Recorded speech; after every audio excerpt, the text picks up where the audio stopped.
حال ہی میں بنگلہ دیش نے اپنی سیکیورٹی کے حوالے سے ایک بڑا فیصلہ لیا ہے. انہوں نے اپنا نیا NSA اپوائنٹ کیا ہے، نیشنل سیکیورٹی ایڈوائزر. خلیل الرحمان صاحب کو نیا NSA اپوائنٹ کیا گیا ہے، اور ان کا اگر آپ کیریئر دیکھیں تو بڑا شاندار قسم کا رہا ہے. انہوں نے ہارورڈ یونیورسٹی سے PhD کی ہوئی ہے اکنامکس کے اندر.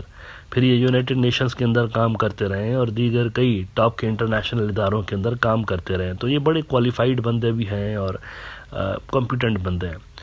لیکن اگر آپ انڈین میڈیا کی ریسنٹ رپورٹس دیکھیں ان کے حوالے سے تو یوں محسوس ہوتا ہے، یہ امپریشن مل رہا ہے کہ شاید انڈیا اس اپوائنٹمنٹ سے خوش نہیں ہے. شاید وہ نہیں دیکھنا چاہتے تھے ان کو ایز اے NSA. اس کی وجہ ایک یہ بھی ہو سکتی ہے کیونکہ NSA کا ایک بڑا پاورفل رول ہوتا ہے سیکیورٹی کے حوالے سے. انڈیا میں مثال کے طور پر دیکھیں، اجیت دوال NSA ہے نا ان کا.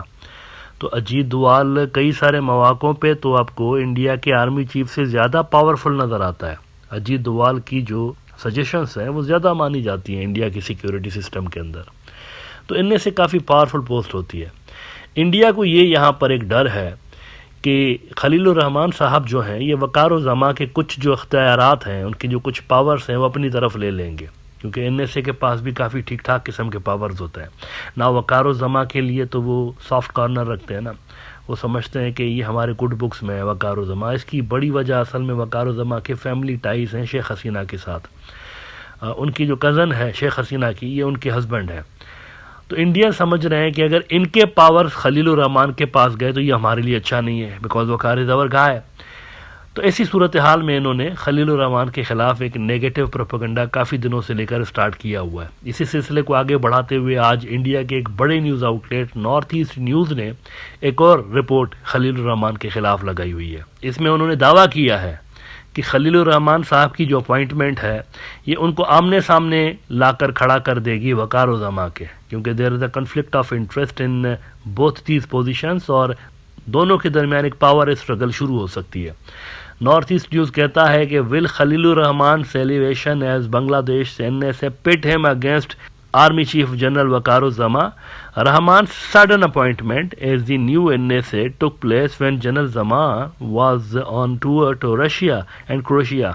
There are doubts whether the army chief was consulted by Chief Advisor Mohammad Yunus. ان کو اصل میں اس فیصلے کی ٹائمنگ سے تھوڑا سا ڈاؤٹ محسوس ہو رہا ہے انڈینز کو کہ یہ فیصلہ اس وقت کیوں کیا گیا جب وقار زما رشیا کے دورے پہ موجود تھے. میرے خیال سے خلیل الرحمان صاحب کو 9 اپریل پہ NSA اپوائنٹ کیا گیا ہے، اور وقار زما 6 اپریل کو گئے تھے رشیا. 6 اپریل سے لے کر 10 اپریل تک ان کا رشیا کا دورہ تھا. اس کے بعد انہوں نے کروشیا جانا تھا. وہ واپس آ گئے ہیں ملک کے اندر، لیکن انڈین میڈیا کہہ رہا ہے کہ اسی دوران کیوں یہ فیصلہ کیا گیا، یہ پہلے کیوں نہیں کیا گیا جب وقار زما یہاں پر موجود تھا، یا جب وقار زما واپس آتا تو اس وقت کیوں نہیں ان کو اپوائنٹ کیا گیا. ان کو اس پہ آپتی ہے. اصل میں ایک انٹرسٹنگ چیز انڈین میڈیا میں یہ نظر آئی ہے ریسنٹلی کہ وقار زما کا جب بھی کوئی فورن ٹور ہوتا ہے نا تو انڈین میڈیا میں کوئی نہ کوئی کنسپریسی گھڑی جاتی ہے. اس سے پہلے جب وقار زما غیر ملکی دورے پہ گئے تھے تو یہ افریقہ کے دورے پہ گئے تھے، سینٹرل افریقن ریپبلک گئے تھے میرے خیال سے. ان دنوں میں انڈین میڈیا نے یہ بہت بڑا پروپیگنڈا کیا تھا کہ وقار زما کی چھٹی ہونے والی تھی، ان کو فائر کیا جانے والا تھا، ان کے خلاف ایک کو ہونے والا تھا، اور انڈیا نے اس کو ناکام بنایا. انہوں نے یہ کلیم کیا انڈین میڈیا نے. بہت ساری نیوز آؤٹ لیٹ نے کیا تھا، کسی ایک نے نہیں کیا، بہت ساروں نے کیا. حتیٰ کہ بنگلہ دیش کا جو ISPR ہے ان کو ان تمام رپورٹس کو ریجیکٹ کرنا پڑا کہ یہ سارے جھوٹ بول رہے ہیں انڈیا کے نیوز آؤٹ لیٹس. لیکن انہوں نے یہ دعویٰ کیا تھا بہرحال کہ یہ جو ہی ایئرپورٹ پہ لینڈ ہوتے تو ان کو اریسٹ کیا جانا تھا، پھر ان کو ہاؤس اریسٹ کیا جانا تھا. اسی لیے انہوں نے پہلے سے ہی اپنی جو فلائٹ تھی ان کا رخ موڑ دیا دوسرے ایئرپورٹ کی طرف. وہاں پر یہ لینڈ ہوئے، وہاں سے اپنے آفس گئے، انہوں نے میٹنگ کال کی، سب کو وارننگ دی، طرح طرح کی انہوں نے فلمی سٹوریز جو ہیں وہ چھاپی تھی. البتہ بنگلہ دیش کی ملٹری نے ان تمام رپورٹس کو ریجیکٹ کر دیا تھا بعد میں. اس مرتبہ بھی جب یہ رشیا کے دورے پہ گئے ہیں تو ایک اور کنسپریسی تھیوری ہمیں نظر آ رہی ہے سامنے کہ یہ NSA جو ہیں ان کی اپوائنٹمنٹ آرمی چیف کی مرضی کے بنا ہوئی ہے. پہلی بات تو یہ ہے کہ یہ آرمی چیف کا اختیار نہیں ہوتا، ان کا پاور نہیں ہوتا کہ وہ NSA کو اپوائنٹ کریں. یہ محمد یونس کا اصل میں اختیار تھا، ان کے پاس یہ پاور ہے کہ وہ NSA اپوائنٹ کر سکتے ہیں، اور انہوں نے کیا ہے. تو جس بندے کا فیصلہ کرنے کا اختیار تھا اس نے جو بہتر سمجھا ہے وہ کیا ہے. آرمی چیف کا یہاں پر یہ رول نہیں تھا کہ وہ ان کو بتائیں کہ اس بندے کو لگاؤ، اس کو نہیں لگاؤ. لہذا میں سمجھتا ہوں کہ یہ فضول قسم کا انہوں نے ایک آرگیومنٹ یہاں پر چھیڑا ہوا ہے.